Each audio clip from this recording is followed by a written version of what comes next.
ચાલો મિત્રો, આજે આપણે જુદી જુદી વનસ્પતિ વિશે જાણ્યું. તેના વિશે આજે આ એક નવી વનસ્પતિ જે પથ્થરવેલ કે જે પથરીમાં પણ ઉપયોગી છે તેના વિશે થોડુંક જાણીએ. આના પાન ખાવાથી ગમે તેવી પથરી નીકળી જાય છે. તો બાજુવાળા માસીએ આનું સરસ મજાનો બગીચો બનાવ્યો છે ને એમાં જો આ પથ્થરવેલ જુદી જુદી પ્રકારની પથ્થરવેલ વાવી છે.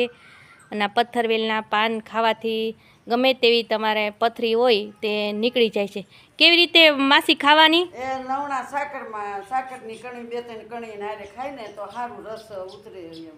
હા, નરણા કોઠે સાકરની સાથે 2 પાન ખાવાના રોજ, એટલે ગમે તેવી પથરી તમારા શરીરમાં હોય તો નીકળી જાય. અને તેને વાવવા માટે કોઈ બીની જરૂરિયાત નથી, પણ તેના પાન પણ વાવી દો અથવા નાના છોડ વાવી દો તો પણ તે ઉગી જાય છે.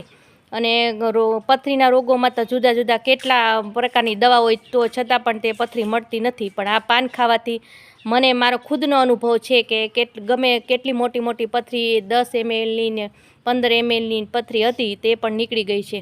તો આ આપણે ઘરે આંગણે ઉગતી વનસ્પતિ વિશે થોડુંક જાણીએ અને તેનો ઉપયોગ કરીએ તો આપણને ઘણી રાહત રહે. તો આવી બધી વનસ્પતિ વિશે થોડું થોડું જાણી અને ચાલો આ પથ્થરવેલની વનસ્પતિ હું તમને બતાવું.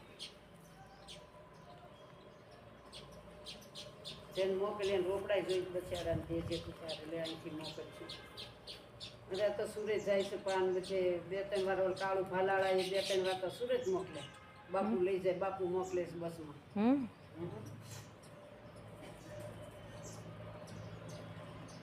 આ કનુભાઈ શિંગાળા મટી ગઈ. એ કે 2 વખત એક જબલું ભરી ગયા, 2 વખત મારી હાથું દૂધી લાવ્યા. અરે ભાઈ આ તો દવા છે, આ તો સેવા છે. કઈ વસ્તુ લાવવાની ન હોય, આ તું લાવી ખોટું કહેવાય.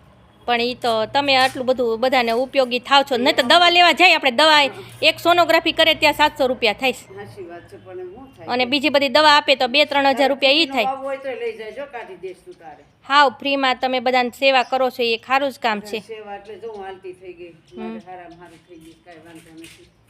સાંજે સ્વામિનારાયણ મંદિરે પ્રસાદ લેવા હોત ગઈ હતી. અત્યારે 21 તારીખે પટલવાડીએ ગઈ હતી સત્સંગમાં. હું મારે છે ને મારો જીવ જેવો હું તો રોજે મારા તુલસી હવેલી ઠાકોરજીના ધરાય કાયમ દળ લેતી જાવ. એના ડોકા હોય ને એ દળ કહેવાય.